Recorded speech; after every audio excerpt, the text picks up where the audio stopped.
السلام علیکم and good evening once again from Islamabad studios. یقیناً آپ سب کو کسی نہ کسی شادی میں جانے کا اتفاق تو ہوا ہی ہوگا.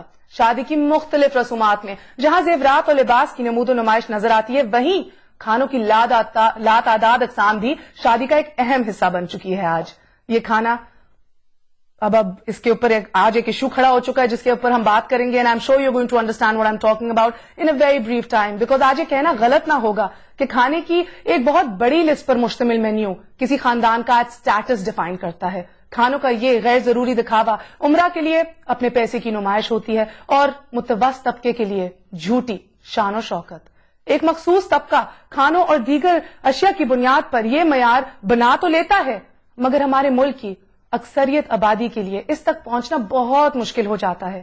شادی کی تقریب میں اس بے بنیاد رسم کو ختم کرنے کے لیے 1997 میں one dish prohibition of ostentatious and wasteful expenses ordinance implement کیا گیا تھا. اف یو ریمبر، جہاں ملک کی اکثریت آبادی کے لیے یہ آرڈیننس آسانی کا باعث بنا، وہیں ہوٹلز اور شادی ہالز کے مالکان کے کاروبار پر بھی اس کا بہت زیادہ اثر ہوا. دسمبر 2008 میں اس آرڈیننس پر پھر سختی سے عمل درآمد شروع ہوا. اب سوال یہ اٹھتے ہیں کہ اس کا نفاذ کس حد تک ہو چکا ہے، عوام کا رد عمل آج کیا ہے اور اس کی امپلیمنٹیشن کتنی ضروری ہے، یہ جاننے کی آج ہم کوشش کریں گے. ہمارے ساتھ آج موجود ہیں ایم پی اے زیب جعفر صاحبہ، president women's wing Pakistan Muslim League N. ان کے ساتھ تشریف رکھتے ہیں سلمان اشرف خان صاحب، vice president of catering services Islamabad. Lahore studio سے ہمارے ساتھ موجود ہیں وحید شیخ صاحب، ایک میرج ہال کے اونر. آپ تینوں کی تشریف آوری کا بہت بہت شکریہ.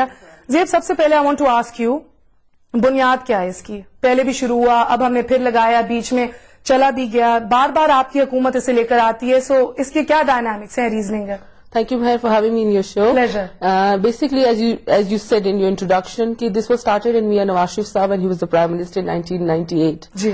And basically to introduce this was that ہمارے ہاں Pakistan is like the third world countries میں شامل ہے, and 40% of our population is living under the poverty line. G. Now when I say living under the poverty line, that means that basic meal بھی نہیں ان کو ملتا, like ایک دن کا میل بھی ان کے لیے لینا بہت مشکل ہوتا ہے.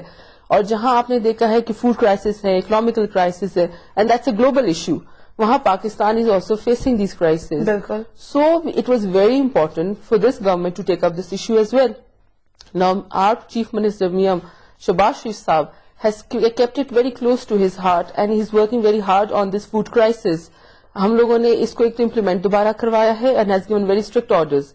And under the Article 6, as you said, it's part of the law, اس میں یہ ہے کہ person who does not abide by this, تو اس کو 1 مہینے کی imprisonment بھی ہے اور ساتھ 5 لاکھ کا اس کو 5 لاکھ اس کو جو ہے فائن بھی دینا پڑے گا. تو اس کا ریزن یہ ہے کہ جو ہم لوگ نمود و نمائش کرتے ہیں to show our status in society, we have to cut down because you see. ابھی تک کیا آپ نے امپلیمنٹ کیا ہے؟ ویری اسٹرانگلی امپلیمنٹڈ بائی میاں شہباز شریف صاحب and he is keeping a very close eye. اور بلکہ میرے اپنے ضلع رحیم یار خان میں وہاں کے جو سٹنگ ناظم, انہوں نے اپنی فیملی کی شادی میں یہ غلطی کی تھی اور he paid the fine. So this is a very core related issue because تو اگر یہ قانون لوگوں کے لیے ہی ہے تو پھر یہ بار بار اس کے اوپر ریپیل, اس کے اوپر بار بار فار ایگزامپل کیوں ریپیل کیا جاتا ہے, پٹیشنز ہوتی ہیں اس کے اوپر. You see, we have to bring in the awareness in the masses, you know, کہ ہم لوگ کیا کرنا چاہ رہے ہیں, ہمارا اچیومنٹ ہم کیا ہے, ہمارا ٹارگیٹ کیا ہے. ہم یہ نہیں کہہ رہے کہ you know don't celebrate the occasion, but we are saying is کہ آپ کی جو فریکشن آف سوسائٹی ہے جو رورل ایریاز میں ہے, جو 70% ہے, ان کو آپ کیا دے رہے ہیں. اب ایک جو ویٹر جو شادی کے ہال میں جو کھانا سرو کر رہا ہے, ڈو یو تھنک اس کے گھر میں یہ کھانا ملتا ہے؟ مطلب what does he go through? اور cook who is preparing this meal in the catering business, میں بھی اس کے اپنے گھر میں شاید 2 وقت کی روٹی نہیں پکتی ہے. سلمان صاحب آپ کیا کہنا چاہیں گے؟ السلام علیکم جی. جو ابھی ڈسکشن چل رہی ہے پبلک کے ایشوز, پاورٹی لائن سے نیچے رہنے والوں کے, یا وہ اسٹاف جو ہمارے پاس کام کرتا ہے, مثلاً ویٹر کا ذکر ہوا, مثلاً کوکس کا ذکر ہوا. سب سے پہلی تو بات, جو فوڈ انڈسٹری میں جو بھی لوگ کام کرتے ہیں ان کو خود کھانے کے لیے فوڈ کا کوئی ایشو نہیں ہوتا, اور ان کی فیملیز بھی ماشاءاللہ بڑی اچھی طرح سے چل رہی ہیں. جو بھی لیبر لاز کے حساب سے بیسک انکم ہے وہ ان کو ملتی ہے. اس کے علاوہ they get a lot of extra money overtime کے مد میں.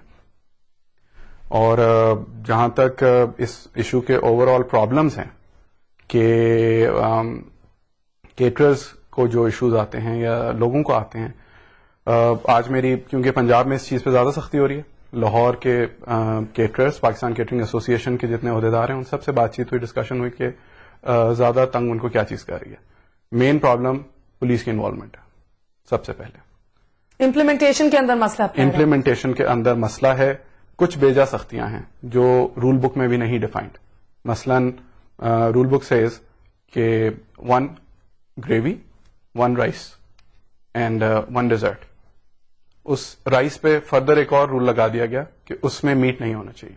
اچھا، تو وہ بریانی کو پلاؤ شلاؤ نہیں ہوگی. جی، there is a very low ratio of meat in the rice.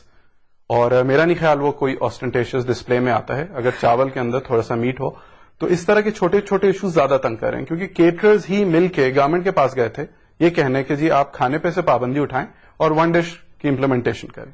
Catering industry, catering community پوری اس چیز پہ اگری کرتی ہے کہ ہاں بیجا پیسہ اس پہ خرچ ہو رہا ہے، فضول خرچی کی جا رہی ہے، لیکن رولز کو جب اپلائی کیا جاتا ہے ایک تو طریقے سے کیا جائے اور اس کے پیچھے کوئی اسٹریٹجی بھی ہو. اوور نائٹ کسی بھی رول کو اس طرح سے امپلیمنٹ نہیں کیا جا سکتا. اویئرنیس کی جب بات ہوئی، اویئرنیس کے لیے کوئی کیمپین تو نہیں آپ اس فیلڈ میں کافی دیر سے ہیں نا. 1997 کے اندر تو یہ لاگو ہوا تھا پورے پاکستان پہ، اور آج پھر 2008 میں جیسے میں نے ذکر کیا ہوا ہے. تو کیا تب امپلیمنٹیشن بہتر تھی یا تب بھی لوپ ہولز تھے اور آج بھی وہی ہیں جن کے اوپر کام نہیں کیا گیا؟ تب بھی لوپ ہولز تھے. پولیس کی انوالومنٹ پہ تو ہمیشہ ہماری کمیونٹی کا اعتراض رہا ہے. معاف کیجیے گا، ہم لوگ لاہور کی جانب بھی چلیں گے مگر وقت ہوا چلا ایک چھوٹی سی بریک کا. ہمارے ساتھ رہیے گا. وی گونا بی رائٹ بیک.